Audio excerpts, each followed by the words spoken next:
بسم اللہ الرحمن الرحیم۔ شروع اللہ کے نام سے جو بڑا مہربان نہایت رحم کرنے والا ہے۔ بے اولاد عورت کا عجیب واقعہ۔ السلام علیکم ویورز، آج کی ویڈیو میں ہم آپ کو بے اولاد ماں کا واقعہ بتائیں گے۔ اس کے لیے آپ ہماری ویڈیو کو آخری تک دیکھتے رہیں۔ چینل پر نئے ہیں تو چینل کو سبسکرائب کر دیں۔ ایک لڑکی کی شادی کو 7 سال کا عرصہ بیت گیا، مگر وہ اولاد کی نعمت سے محروم تھی۔ ان کے خاندان دوستوں میں جتنی بھی ان کے ساتھ کی لڑکیاں تھیں، سب کوئی 2، کوئی 3، کوئی 4 بچوں کی ماں بن چکی تھی۔ حتیٰ کہ اس کی سسرال میں اس کی نند، دیور، جن کی شادیاں ان کے بعد ہوئی، وہ بھی صاحب اولاد ہو گئی تھی۔ جہاں ہر وقت اسے لوگوں کی اور سسرال والوں کی چبھتی نظروں کا سامنا کرنا پڑتا، وہیں وہ خود بھی ہر پل اپنی سونی گود کی وجہ سے دکھی اور پریشان رہتی۔ اس کی رپورٹس میں بھی ڈاکٹروں نے تقریباً نا امیدی ظاہر، جس پر وہ ہر وقت دکھی رہنے لگی، مگر دل میں ایک امید بھی رہتی کہ اللہ سے بڑا کوئی ڈاکٹر نہیں، وہ چاہے تو کچھ بھی ناممکن نہیں۔ کبھی بہت زیادہ دل اداس ہوتا تو وہ چھپ کر اپنے کمرے میں جی بھر کر رو لیتی تھی۔ کوئی بھی اس کی تکلیف کو نہیں سمجھ پا رہا تھا کہ وہ اولاد نہ ہونے کی وجہ سے خود کتنی تکلیف سے گزر رہی ہے۔ سسرال والے تو باتیں کرتے ہی تھے، مگر سسرالی رشتے دار، ہمسایہ کی باتیں جلتی پر تیل کا کام کرتی، اور اس کی ساس بھی وہ باتیں کر دیتی کہ دل چاہتا کہ وہ مر جائے، کہیں دور چلی جائیں۔ ان لوگوں سے پریشان ہو کر وہ ہر نماز میں رو رو کر بس اللہ سے فریاد کرنے لگی کہ وہ اسے اولاد کی نعمت سے نواز دے۔ وقت گزرنے کے ساتھ جب اس کی دیورانی کے چوتھے بچے نے جنم لیا تو ساس کے طعنوں میں اور شدت آ گئی کہ یہ تو بانجھ ہے، میرا بیٹا بے اولاد رہے گا۔ کہ گھر میں اس کے شوہر کی دوسری شادی کی بات ہونے لگی۔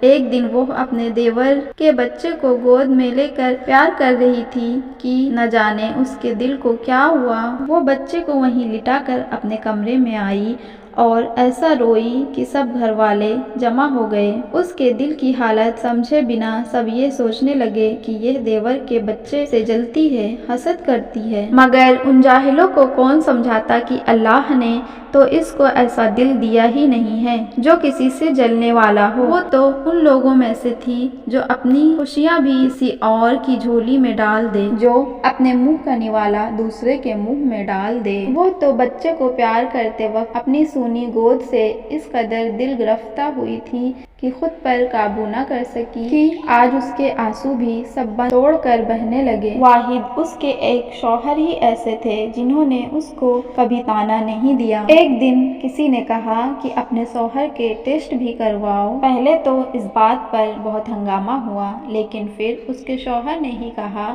کہ ٹیسٹ کروانے میں حرج ہی کیا ہے۔ اللہ کی کرنی کہ جب رپورٹ آئی تو وہ ٹھیک تھی۔ پھر تو گھر میں ایک طوفان آ گیا، اب اس کو فارغ کرو، کہ بس اب اس کو فارغ کرو، ہم تمہاری دوسری شادی کر دیں گے۔ لیکن اس کے شوہر کسی صورت اس کو طلاق دینے کے لیے تیار نہ تھے۔ اس نے اپنے شوہر سے کہا آپ دوسری شادی کر لیں، مگر وہ اپنی بیوی سے بہت پیار کرتا تھا تو کسی صورت وہ نہ مانا۔ ایک دن کسی نے ایک پیر کا کہا بہت پہنچا ہوا پیر ہے، اسے اپنی بہو کو اللہ اللہ کرواؤ۔ جب اس کی ساس نے بات کی تو اس نے صاف انکار کر دیا کہ چاہے آپ جو مرضی کر لیں، بے شک گھر سے نکال دیں، لیکن کسی پیر کے پاس نہیں جاؤں گی۔ اس پر اس کی ساس نے بہت لعنت دان کی۔ اس نے وضو کیا اور نماز کے لیے کھڑی ہو گئی۔ جب دعا کے لیے ہاتھ اٹھایا تو ایسی رکت طاری ہوئی کہ کچھ بولا نہ جائے۔ پھر سجدے میں گر کر اللہ سے فریاد کی کہ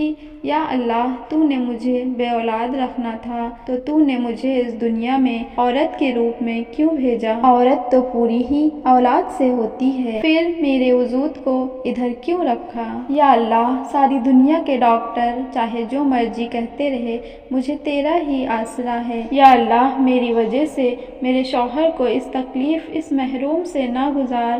یا اللہ، تو ہر چیز کا قادر ہے۔ تو نے حضرت مریم علیہ السلام کو بنا مرد کے شوہر کے ماں کے مقام پر کھڑا کر دیا اور ان سے اپنے محترم نبی کو بنا باپ کے پیدا فرمایا۔ یا اللہ تجھے حضرت مریم کا واسطہ مجھے صالح اولاد کی نعمت عطا فرما۔ یا اللہ اولاد کے بنا میں ایک ادھوری عورت ہوں، یا اللہ مجھے پورا کر دے۔ یا اللہ حضرت مریم کے بنا شوہر کے اولاد ہو سکتی ہے تو میرے کیوں نہیں؟ میرا تو شوہر بھی موجود ہے۔ اس رات سجدے میں اس نے ایسی فریاد کی کہ اس کی آہ و بکا سن کر کائنات کی ہر چیز شاید اس کی سفارش بن گئی اور اللہ پر اس کا بھروسہ جیت گیا۔ چند ہفتوں بعد وہ ہوا جس کی کسی کو امید نہ تھی۔ ڈاکٹر بار بار اس کی رپورٹ دیکھ رہے تھے، پھر اس کو زندگی کی نوید سنائی گئی کہ وہ ماں بننے والی ہے۔ اس لیے چاہے کچھ بھی ہو جائے، کسی بھی طرح کے حالات میں مایوس مت ہو۔ اللہ بڑا کارساز ہے، لوگ کچھ بھی کہیں بس اللہ پہ بھروسہ رکھو۔ ہم نے اکثر دیکھا ہے کہ ہماری بہنیں اللہ کو چھوڑ کر دنیا کے فضولیات میں لگ جاتی ہیں۔ یہ میسج خاص کر ان بہنوں کے لیے ہے جو اللہ سے دعا مانگنے کے بجائے جادو ٹونا ادھر ادھر کے عمل کرتی ہیں، اللہ سے مانگنے کے بجائے۔